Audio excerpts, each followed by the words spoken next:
Evening, ladies and gentlemen, and welcome to the Lions Lowdown. It is 3:56 a.m. and we are about to break down every single thing that happened in last week's Thanksgiving game against the Chicago Bears. Now that was a huge win over the Bears this Thanksgiving. I wasn't sure that they were going to quite get it done because I was a bit worried after the two-game losing streak, but they got a big win. They won 34-17. They broke the two-game losing streak. Matthew Stafford, he shut me up. If you follow me on Twitter at Matthew Siroskey, I have openly criticized Matthew Stafford, and that was because his numbers before the game last week was he had a 58% completion rating with, did I say completion rating?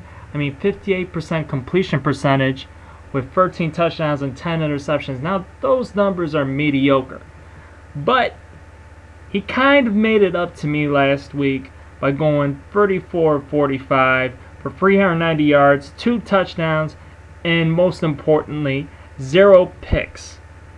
0 picks.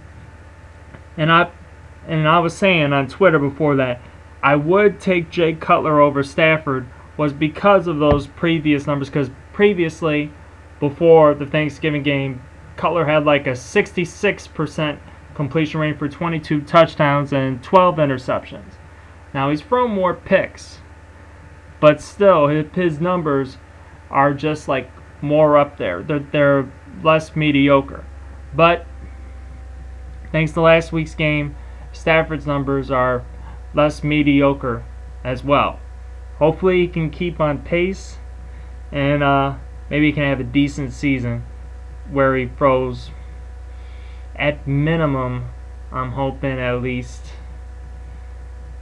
that would be amazing if he only stayed at 10 interceptions. But I would settle if he threw only, I'm going to say, at this point, 14 all year. I will settle for that as a minimum. But with that being said, I would also like to see a total of at least 26 touchdowns from him. At least 26. He might not get there though, so because he's already thrown 15 touchdowns left, 5 games. I guess if he threw 2 a game,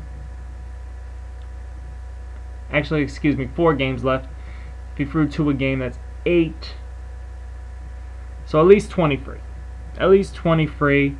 At least 23 or 24, and I'd be all right with that. I'd definitely be all right with 24 touchdowns and 14 interceptions. But this is what the first episode of the Lions Lowdown is about right here. It's just recapping what happened the previous week. And one thing I was really happy about with Stafford was that he didn't stare down Calvin Johnson. Now, he's had a problem with this ever since Calvin came back. Well, he didn't against the Miami Dolphins. I believe both Calvin and Golden Tate both had double-digit receptions for over 100 yards receiving. But it was the game against Arizona where Stafford only targeted Golden Tate 2 times. Only 2 times. And you wonder why they lost 14-6. And that's exactly why I was critical on Stafford, because against Arizona, against New England, he didn't throw a touchdown pass. We didn't score a touchdown. The Lions didn't score a touchdown. So it had me concerned. That's why I was worried. I was thinking that our Lions might lose to Chicago, but they didn't. They didn't, and that's all that matters. They took care of business, and I couldn't be happier. But back to the numbers. Calvin Johnson, he had 11 receptions for 146 yards, 2 touchdowns against the Bears. Golden Tate had 8 receptions for 89 yards. That made me very happy, knowing that Stafford did spread the ball around. If he continues to do this, this could be a very good year for us, Detroit Lions fans. Now, one complaint I've always had about the Detroit Lions, is that the penalties. The penalties, they're, last year they shot themselves in the foot all year, and it eventually cost them. They melted down. This previous game, the Lions had 5 penalties for 38 yards. But the thing is, the Chicago Bears also had 5 penalties for even more yards with 41. So, the penalties weren't really that costly that time, so that's good. If they can cut down on penalties, success is more likely for them. Now, last year, on Thanksgiving, they beat down the Packers. It was an Aaron Rodgers-less Packers team, and they beat them down. But after that, they didn't win another single game. So I'm not getting too excited about this Thanksgiving win last week because of what happened last year. So let's hope that's not the case. That, like last year, that they don't win another game after Thanksgiving, because that's what happened last year. Let's hope that's not the case this year, and with, opponents like the Bucks at home, the Vikings at home, the Bears on the road, and then the tough game, which might likely be for the division at the end of the season, the Packers on the road. Looking at the 3 of those next 4, you think that wouldn't be possible, but you never know. This is the NFL, so you always got to be wary. In the NFL, it's so unpredictable. So it's just a note to look out for, just knowing what happened last year, just being aware of what happened last year, and just being aware of it, just being aware of what went down, and just hoping it won't happen again.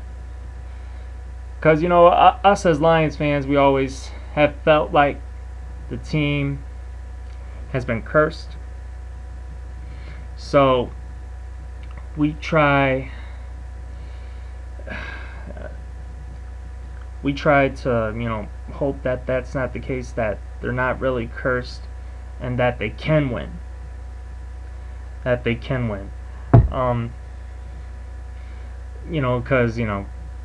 it's been hard as a Lions fan, every single year,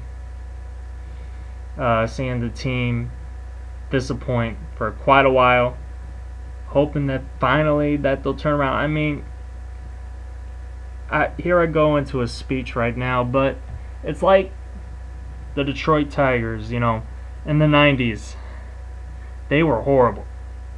They were awful. I don't believe they made the playoffs once that decade. And Jim Leland comes in 2006 and turns that franchise around, and all of a sudden, they've won 4 straight division titles, since we're talking here in the year 2014. So you hope that's what's coming for the Lions, that Jim Caldwell is going to turn this franchise around, and the Lions is going to be a good team from now on. That's what us as Lions fans are hoping for. So we just want that reassurance that this is not the same Lions team. This is not the same old Lions. Last year was. So we're just hoping we don't see that again. That's basically what I'm saying. And the Lions defense holding the Bears to only 17 points. That ranks about what their defense gives up a game, because the Lions defense is actually number 1 in points allowed with 17.2. Guess who's in second? That's right, the Buffalo Bills with 18.1. That's right, the Jim Schwartz-led defense Bills, giving up 18.1 points per game. Unbelievable that Jim Schwartz's defense is getting it done. And focusing on that defense, the Detroit Lions total defense is now second in the league to the Seahawks number 1 defense. The Seahawks defense is now number 1, and it's given up only 285.8 yards per game to the Lions defense, giving up 300.9 yards per game. Now, like I said before, I was talking about Calvin Johnson. I was talking about Golden Tate. I was talking about Stafford, not staring Calvin down. But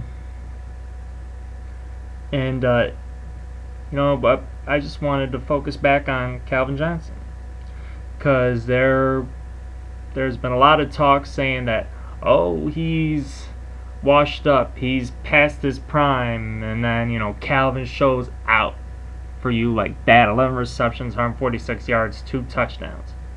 Hey, I even know that the man that I interned for, Mike Valenti, was even critical of Calvin, and hey, he's critical the same way I am of Stafford. And he was talking about last week how Calvin's just gonna pretty much have an FU Valenti game. Well, hey, Stafford had an FU Siroskey game. 34, 45, 390 yards, 2 touchdowns, 0 picks. So this is what the first episode was, just breaking down everything that happened in the game, and I feel like I broke down pretty much everything that did happen in the game. So next episode that we will be getting into to come, it's not coming today, it'll be coming within the next day or a couple of days, will be a recap. Well, not a recap. This was the recap today. It will be a preview on the upcoming game against the Tampa Bay the Tampa Bay Buccaneers. We will go over that game.